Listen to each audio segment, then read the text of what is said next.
Hello students, आज हम आप लोगों को character of a happy life जो कि एक पोएम है, पहली पोएम है इंटर सिलेबस में, तो उसका एक्सप्लेनेशन लाइन टू वाइज कराएंगे। कैरेक्टर ऑफ हैप्पी लाइफ का मतलब होता है एक खुशहाल जीवन की विशेषताएं, एक सुखी जीवन की विशेषताएं। हर व्यक्ति अपना जीवन जीता है लेकिन किसी का जीवन संघर्षपूर्ण होता है, किसी का जीवन शुरुआत से ही सुखी होता है। वो ऐसे घर में पैदा होता है जिसके पास हर चीज़ की सुविधाएं होती हैं, लेकिन वास्तविकता जो प्रसन्न व्यक्ति है वो कौन है? वो वही व्यक्ति है जिसके पास अच्छा कैरेक्टर है, ईमानदारी है, मेहनत करना है, दृढ़ विश्वास है, सीरियसनेस है, गंभीरता है। अगर ये चीज़ें नहीं हैं तो बहुत ज़्यादा पैसा होते हुए भी हम अपना जीवन है वो सुखी नहीं हो सकता है। तो कुछ ऐसा ही ये जो कविता है कैरेक्टर ऑफ हैप्पी लाइफ, जिसमें सर हेनरी वाटन ने इसको कंपोज किया हुआ है। हेनरी वाटन एक फेमस कवि थे 17वीं सेंचुरी के, यानी 17वीं शताब्दी के आसपास। और वो उनकी जो ये कविता है इसमें उन्होंने कैरेक्टर मतलब एक अच्छे जीवन, खुशहाल व्यक्ति या सुखी जीवन की विशेषताएं उन्होंने बताई हैं। हेनरी वाटन का कहना है कि अगर व्यक्ति के अंदर अच्छे गुण नहीं हैं, मोरल क्वालिटीज़ नहीं है, तो उस व्यक्ति का भले ही उसके पास बहुत पैसा हो, मतलब भले ही उसके पास सब कुछ हो, लेकिन वो व्यक्ति खुशी नहीं, मतलब सुखी नहीं हो सकता। और जिनके पास एक भी पैसा नहीं है, एक भी प्रॉपर्टी नहीं है, कुछ भी नहीं है, लेकिन सारी क्वालिटीज़ हैं, सारी मोरल क्वालिटीज़ हैं, तो वो व्यक्ति बहुत ही खुशहाल होगा, बहुत ही सुखी होगा। ऐसा इन्होंने अपने कविता में बताया है। अब आते हैं, पहला पैराग्राफ है, इसमें कह रहा है कि how happy is he bird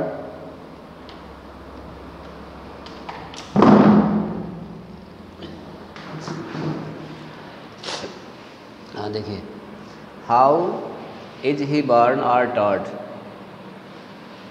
that serve not another's will. यानी कि वह व्यक्ति कितना खुशहाल होगा, कितना सुखी होगा जिसका जन्म, बॉर्न मीन्स होता है जन्म, एंड टाट वाले शिक्षा, दैट सर्व नहीं सेवा करती हैं, अनदर्स विल दूसरों की इच्छाओं की। यानी कहने का मतलब ये कि एक जो सुखी व्यक्ति है वो उसका जीवन या उसकी शिक्षाएं दूसरों की इच्छाओं की गुलाम नहीं हैं। यानी वो अपना कार्य अपने विवेक से, अपने ज्ञान से करता है, ना कि दूसरों की इच्छाओं पर निर्भर रहता है।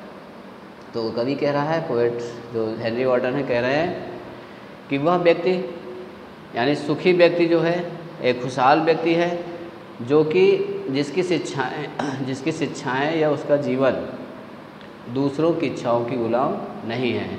यानी कि वो अपना कार्य, अपना निर्णय खुद अपने मन से करता है, वो दूसरों की इच्छाओं का गुलाम नहीं है, दूसरों की इच्छाओं पर निर्भर नहीं रहता। यानी a happy man does not depend on another's will, whose armour जिसकी सुरक्षा, आर्मर माने होता है protection, to his honest heart जिसकी सुरक्षा उसके खुद के ईमानदारी भरे विचार करते हैं।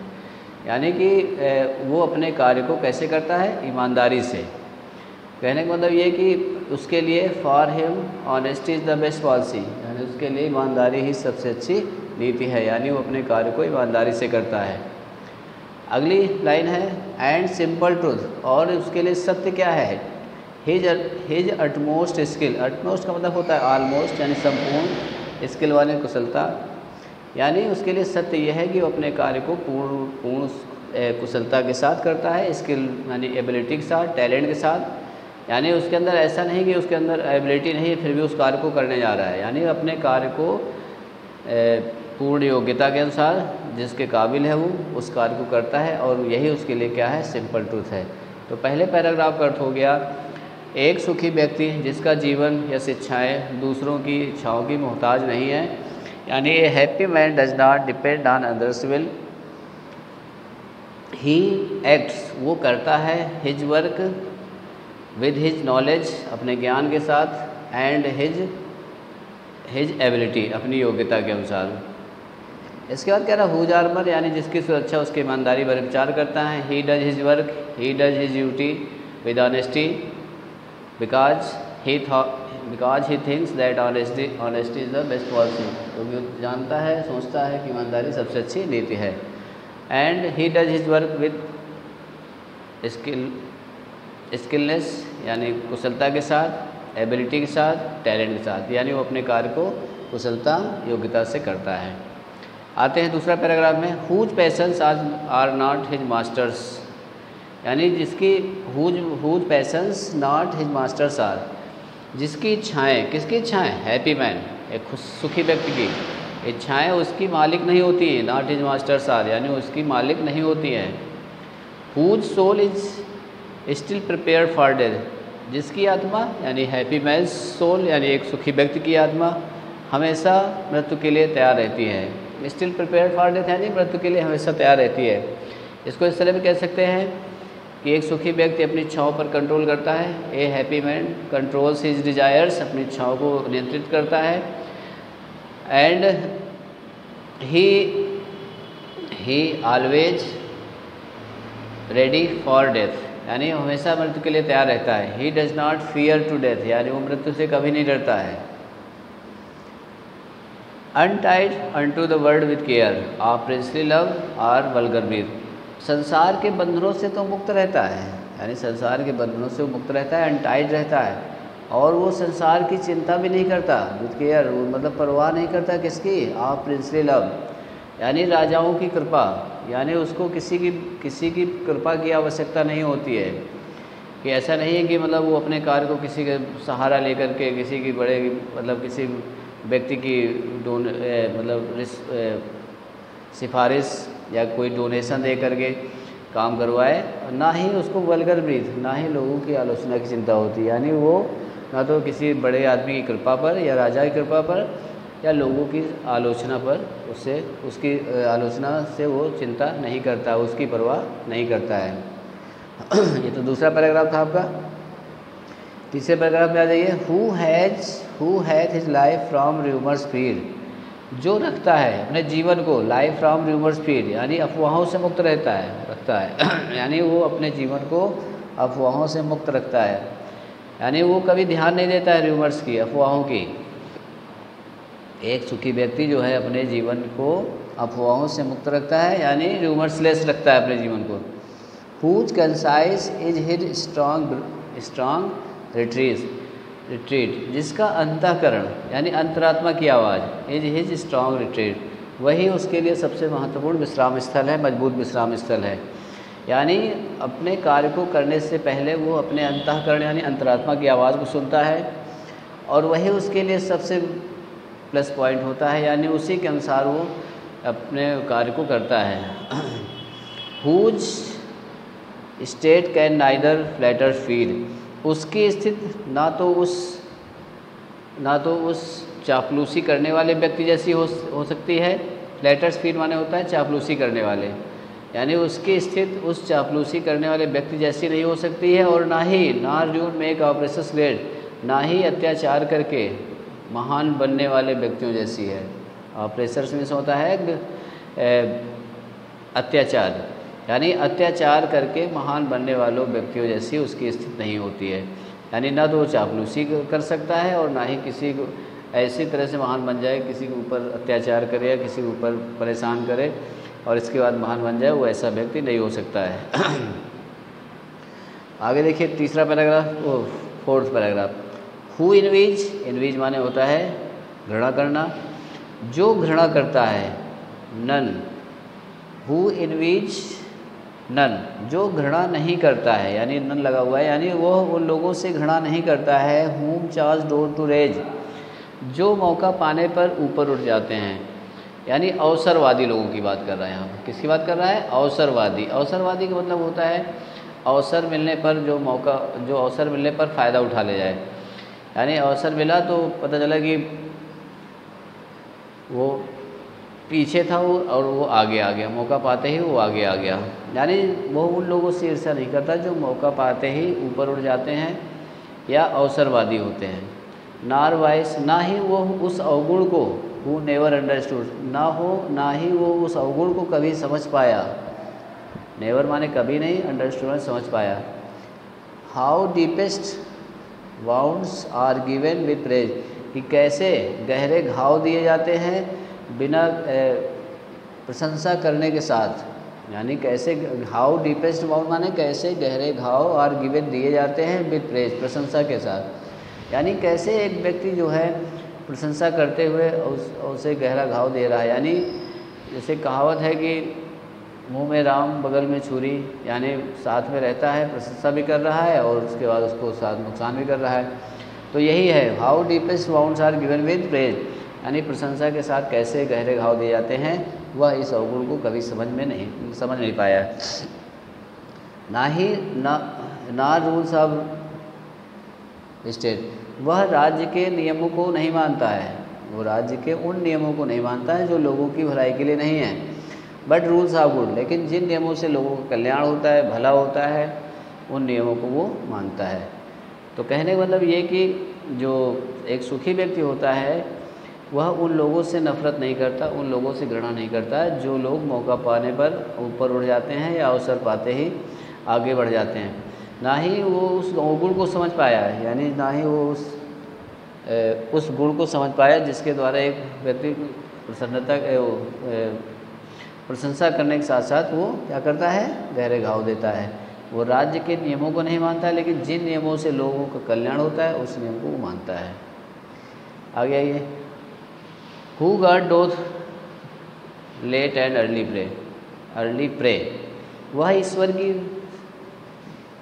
क्या करता है, पूजा करता है, प्रेयर करता है सुबह और शाम। अर्ली माने सुबह और लेट माने शाम, यानी सुबह शाम ईश्वर को याद करता है। एक सुखी व्यक्ति जो होता है क्या करता है, सुबह और शाम ईश्वर को याद करता है। किस लिए, मोर ऑफ हिज ग्रेस, उसकी कृपा के लिए। ग्रेस मीन्स क्या होता है, कृपा करना, यानी उसकी कृपा के लिए ईश्वर को याद करता है। देन गिफ्ट लैंड, ना ही उपहार देने के लिए, ना ही उपहारों के लिए करता है, प्रेयर करता है। यानी कह रहा है कि वो ईश्वर की सुबह शाम पूजा तो करता है, लेकिन किसके लिए, उसके लिए, उसकी कृपा के लिए, ना कि उपहारों के लिए। कि मतलब ऐसे पूजा नहीं करता कि गया मंदिर तो बोला कि हमें ये मिल जाए। वो केवल कहता है कि ईश्वर अपनी कृपा बनाए रखो। Who entertains the harmless day, जो अपने दिन को बिताता है।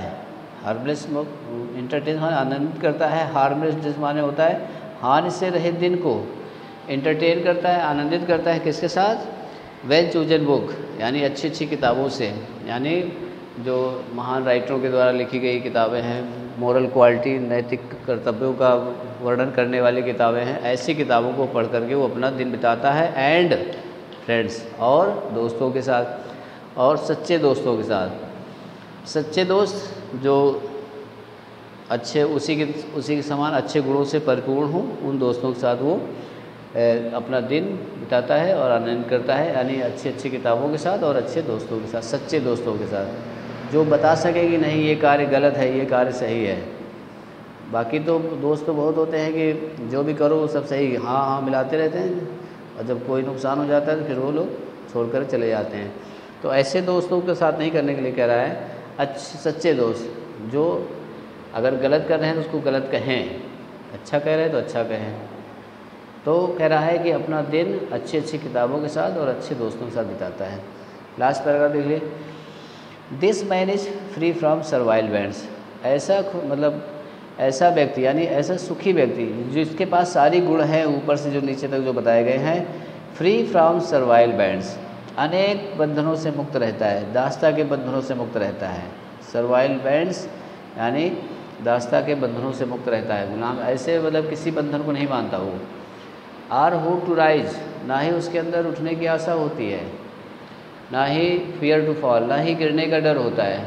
जो व्यक्ति इतने गुणों से भरपूर होता है उसे ना तो सुख की चिंता होती है और ना ही दुख की चिंता होती है। ऐसा नहीं कि मान लीजिए कोई बहुत बड़ी लॉटरी खुल गई तो बिल्कुल खुश हो गए, एक्साइटमेंट हो गए पूरा, या बहुत कोई ऐसी बात हो गई जिससे बहुत दुख हो रहा है तो फिर पूरा चेहरा लटका के बैठ गए। यानी उसके लिए ना तो सुख की चिंता है और ना ही दुख की चिंता है। क्यों? क्योंकि उसके लिए सुख और दुख एक समान है। For him joys and sorrows are equal. Lord of himself, स्वयं का मालिक है। दो आउट ऑफ लैंड्स, भले ही उसके पास कोई ज़मीन जायदाद ना हो। कभी कह रहा है कि वो स्वयं का मालिक है, भले ही उसके पास कोई प्रॉपर्टी ना हो, कोई जायदाद ना हो, कोई पैसा ना हो, मनी ना हो उसके पास, लेकिन वो लॉर्ड ऑफ हिमसेल्फ है, वो स्वयं का मालिक है। एंड हैविंग नथिंग, और कह रहा है कुछ भी ना होते हुए, एंड हैविंग नथिंग माने कुछ भी ना होते हुए, ही है थार, ही है जाल हो गया यहाँ पर, यानी उसके पास सब कुछ है। कहने लास्ट लाइन का मतलब है कि उसके पास कुछ भी ना होते हुए उसके पास सब कुछ होता है। इसका मतलब ये हुआ कि भले ही उसके पास पैसा ना हो, प्रॉपर्टी ना हो, लेकिन with all these moral qualities which are described in above passage, यानी जो ऊपर के पैसेजों में क्वालिटी बताई गई हैं, अगर वो सारी क्वालिटी उसके अंदर है तो कुछ भी ना होते हुए उसके पास सब कुछ है।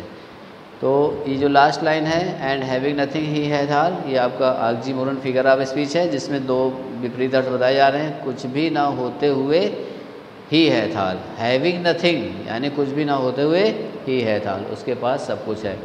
तो ये आपका एक्सप्लेनेशन था। इसको अगर हम पूरी तरीके से एक बार फिर से एक्सप्लेन कर दें शॉर्ट में तो क्या होगा? तो in this poem the poet tells us about the moral qualities of a happy man. He says that a happy man does not depend on another's will. For him honesty is the best policy, उसके लिए सबसे अच्छी ईमानदारी है। He does his work with skilfulness यानी कुशलता के साथ। ही कंट्रोल्स हिज डिजायर, अपनी इच्छाओं को नियंत्रण करता है। He always ready for death and he does not fear to death, यानी वो मृत्यु से नहीं डरता है। He has his life without rumours, अपने जीवन को रूमर से फ्री रखता है। He does not care for princely love और वल्गर ब्रीथ, वो राजा की कृपा या वल्गर ब्रीथ की चिंता नहीं करता है। He prays to God for his grace not for his gifts, वो ईश्वर की प्रार्थना करता है उसकी कृपा के लिए, न कि उपहारों के लिए। ए happy man happy man entertains his life with a great books, he spends his life with great books and true friends.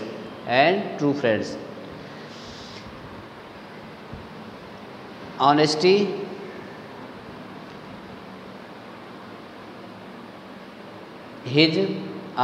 is his main quality. Seriousness,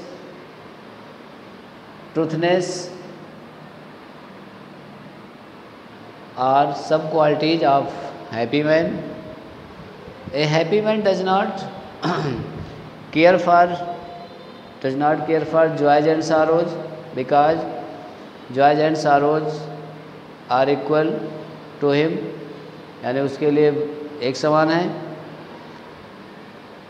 He has no property, money, but with all these qualities he has everything. The poet says that a happy man, although a happy man has no property, has no money, but with all these qualities of किसकी? Honesty, seriousness, firm-mindedness, talent या ability या स्किलफुलनेस, ही has everything, यानी इन क्वालिटियों के साथ उसके पास सब कुछ होता है, भले ही उसके पास पैसा और ज़मीन ना हो। यानी he has although he a happy man has no property no money but with all these qualities, यानी with all these moral qualities he has everything, यानी ये सब नैतिक गुणों के साथ उसके पास सब कुछ होता है। तो ये आपकी कैरेक्टर ऑफ हैप्पी लाइफ थी। हमको उम्मीद है कि आपको ये समझ में आ गई होगी। पैराग्राफ टू पैराग्राफ या लाइन टू लाइन वाइज हमने बताया आपको, और पूरा एक्सप्लेन भी बता दिया, पूरे फुल का। इसी से आपका सेंट्रल आइडिया भी तैयार हो जाएगा।